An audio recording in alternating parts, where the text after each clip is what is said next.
Hey everyone, thanks for tuning into Sims Workshop. I hope you are all having a wonderful day. Today we are going to be reviewing and talking about Certain Dark Things by Silvia Moreno Garcia. First of all, I'm a huge fan of Silvia. I mean, she is not afraid to step out of her genre. The first book I read for her was Gods of Jade and Shadow, and that is a fantasy book. And then she did another fantasy.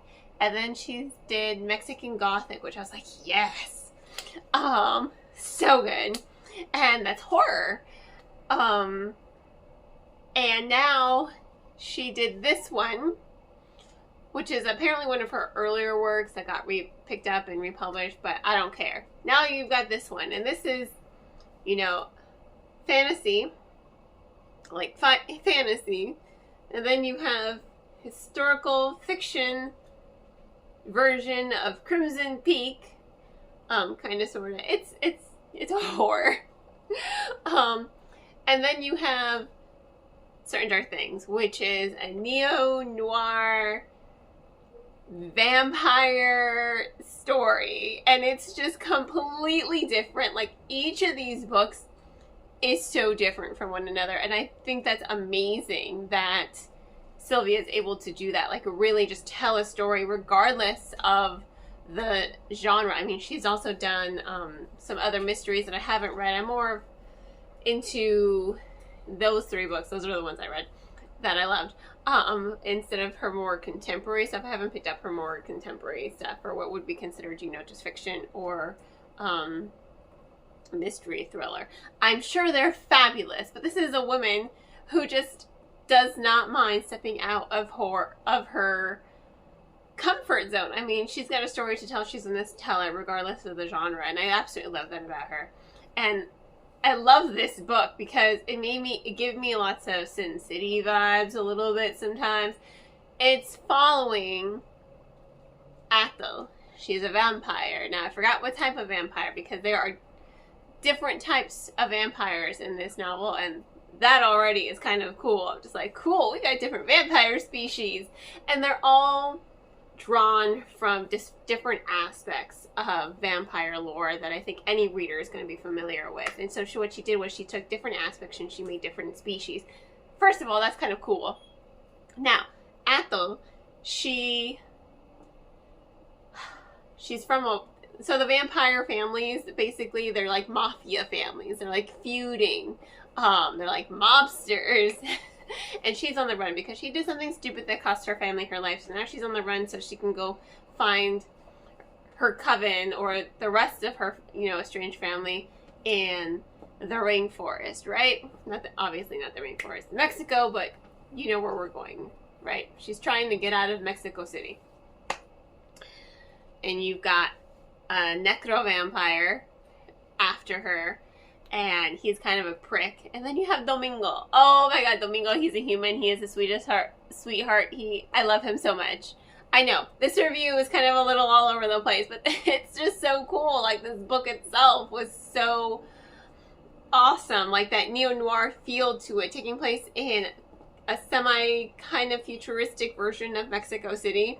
And as a Mexican woman, I totally appreciate that. I love it. Absolutely, 100%. It was amazing. Domingo, back to my original point.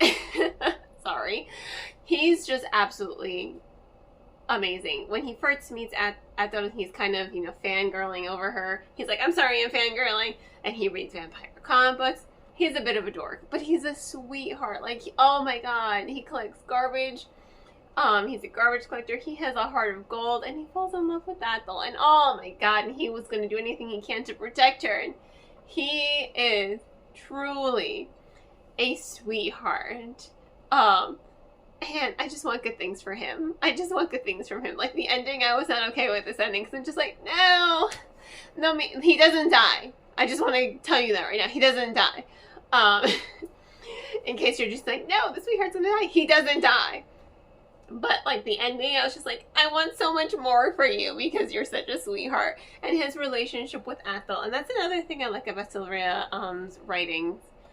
This book is violent. It is feuding vampire gangs. Come on. In Mexico City, neo-noir, it's freaking violent. It is a violent book. But you know what? She doesn't lose that kind of human element, that emotional element. Again, I'm invested in Athel and Domingo. I'm invested in their relationship, and I want them to just be happily ever after. That's what I want for them. They deserve, well, I mean, Athel, she does go through, you know, some soul searching with Domingo. He rubs off on her a lot. But that's what I like, when the characters really have a strong dynamic with one another. I mean, that ending, be warned, it is a bittersweet ending, and I'm still not okay. I read this book months ago. I'm still not okay with it. I'm just like, oh, Domingo. He's just a fucking sweetheart. But yes, this is definitely something that's really unique as far as, you know, vampire stories go. It's unique. It stands out. Her writing is engaging. The story is engaging. And yes, Athel and Domingo, they are the two main POVs. But she does sprinkle in, you know, you have an officer, you've got the necro-vampire, you've got his you know, henchman, who's a human, kind of like his Redfield. They also have point of views, right?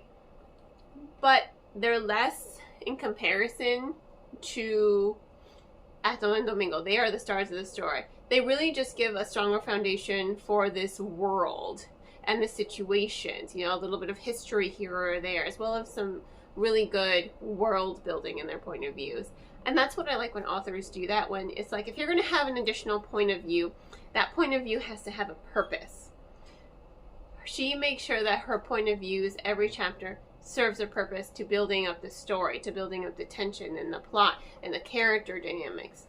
I mean, and she's really good at giving these small perspectives really strong personalities. Like, again, the Necro, he is a, what's the word? Pendejo. There. That's what he is. Like, oh my god. Oh, yeah. He is just a prick. I hated him so much. And he gets his. He gets his. And it's gratifying and violent. Like I said, this book is violent, but it's so good. I love it so much. Moreno Garcia, she continues to astound me with her storytelling and her writing. I mean, as you can see, I clearly love this book. I'm going to give it 5 stars. I think I only give it 4 when I finish reading it, but after talking about it and doing my review, I'm like, you know what? No, this book deserves all the recognition it can get. It's a 5-star book in my book. It's just so well done. And considering I'm still not over it and that ending, it has impacted me. It has impacted me very much. So I'm going to go ahead and give this book 5 out of 5 stars. Highly recommend it. Check out her other works as well, if you haven't. So, in any case, thank you for tuning in. Please don't forget to like, subscribe, and share with all your book-loving friends. I hope you all have a wonderful rest of your day. And as always, you guys, happy reading.